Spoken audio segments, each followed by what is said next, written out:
Bernard Parish Council votes to reject the fire chief's restructuring plan. It would have shifted trucks and personnel across the parish. Maddie Kurth tells us what will happen next to the 10 working fire stations in St. Bernard.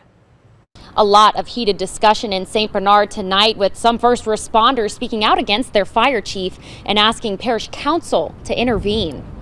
The story starts a month ago when Fire Chief Earl Borden assessed the parish's assets and decided to shift around rescue trucks and personnel. Parish President Guy McGinnis tells me he honors the council's vote, and the rescue trucks and firefighters are back to their home stations across Poydras and Chalmette tonight. Residents and first responders showed up in droves to share their fears. They said the shift in resources put everyone at risk, with examples of calls in the last 30 days that went awry.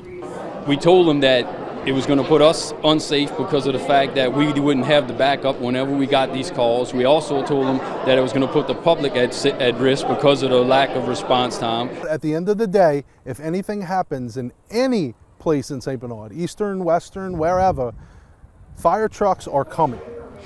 Separate from this ordinance is another issue with St. Bernard fire stations still suffering from Hurricane Ida damage.